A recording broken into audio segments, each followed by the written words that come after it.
you have a rocking toilet, you might have a broken flange. If you have a broken flange, best to know what kind of floor you have. If you have concrete, the repair is going to be difficult. What follows is an example of one such repair. Good luck and be careful out there. Alright, you got a flange that is higher than the floor and has a crack. Notice we're on a tile bed, below is a concrete floor. This is how you fix it. Hold that, thank you. We start with this tool and we're going to cut out the top of the flange. It's going to be kind of loud. Alright, before you start your project, you might want to check out some of the tools that we're going to use. First we have a Bulldog by Bosch. It's a hammer drill with special bits that can only have to be, SDS ends. And it snaps in for, safety and ease of use. We're going to use this bit here. This bit. Also good to have some screwdrivers, a hammer, another flat bar, and as well we're going to use this Dremel Multi-Max. You can see it's beat up kind of. It's a great tool. You can see the blade's not very sharp. It doesn't have to be because it's going to melt the plastic, as you'll see later in the video.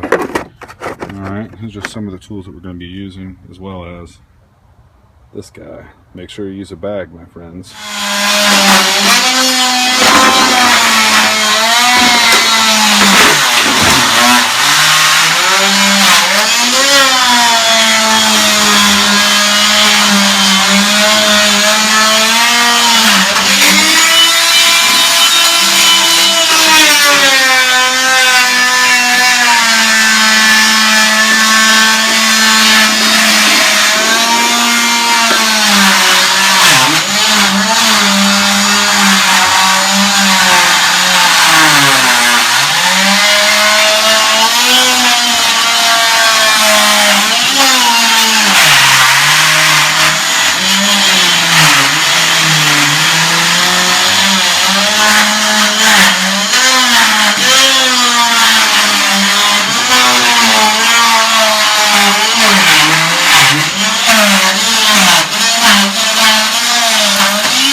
Alright, so if you did this right, it should just lift right up and we can get to the pipe collar. Look at that. Pretty nice. See the edge of the hub of the fitting right there. We got to clear out this concrete from around there. We're going to back out this stuff and show you that in a minute. We're going to take out a little bit around of the fitting. Take this concrete out with this drill bit. We're going to go around all the way around, try and get one every inch or so. See, would help if I plugged it in. It's nice to have a three-way, so you don't have to 1,700 cords. All right.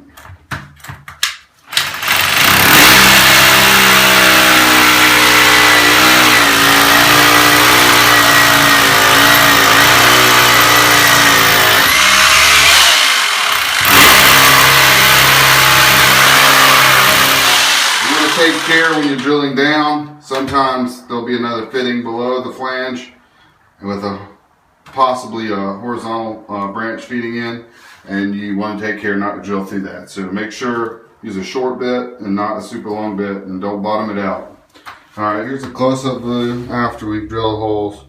Next, we're going to take this bit, SDS spade, and use this cupped edge reverse like that so that we don't damage the pipe too much, and just drill down all the way, or hammer down all the way around until we have a gap about as wide as this bit at the top edge of it. That way we can snap off the old collar.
So yeah, you want to try and make sure you can get it down to the bottom of the collar, and that's almost that far since we cut off a little bit from the top. Get a little bit more of it out of there, suck the dust out, and then we'll show you how to cut it. All right, we're going to tow this Dremel tool Multi-Max back up and use it to cut a little slit in the collar. That way it's easier to split free. All right.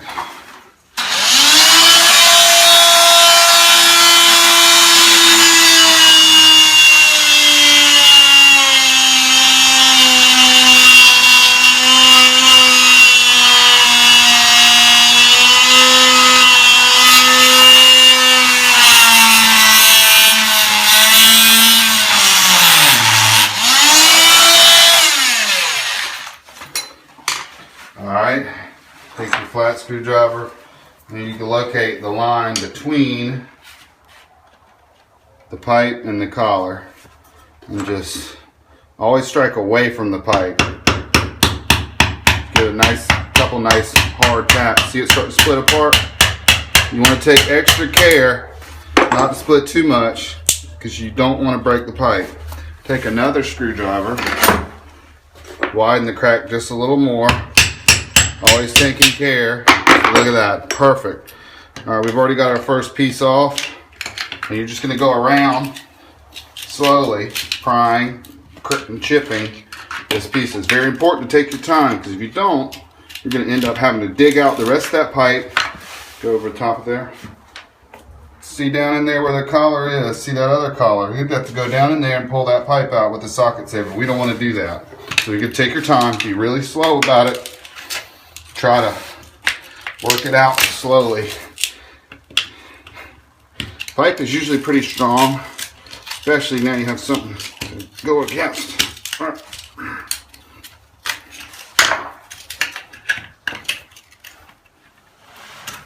It's a good idea to wear gloves. I don't usually do so, but you know, you homeowners, DIYers out there, I would, you know, invest in some gloves, maybe a mask too. Because if you're not careful, it can be kind of dusty.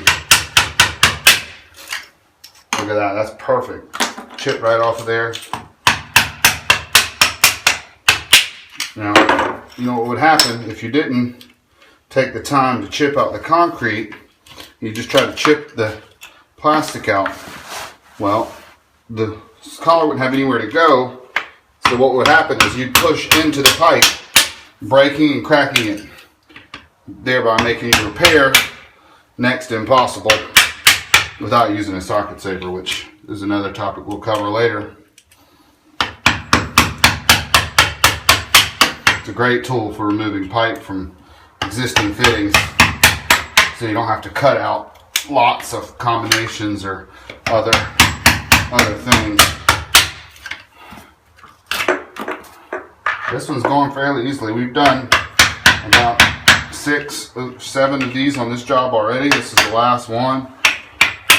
Got a bunch of water heaters to set today too, but just wanted to get this on video and show y'all what's involved in this kind of a repair, especially when you want to set a new toilet same day. It's not difficult, it just takes a little effort. You want to make sure get as many little tiny pieces off that you can, so when you put your new flange on, it slides right on. For the most part though, pretty painless. Hand me the new flange please.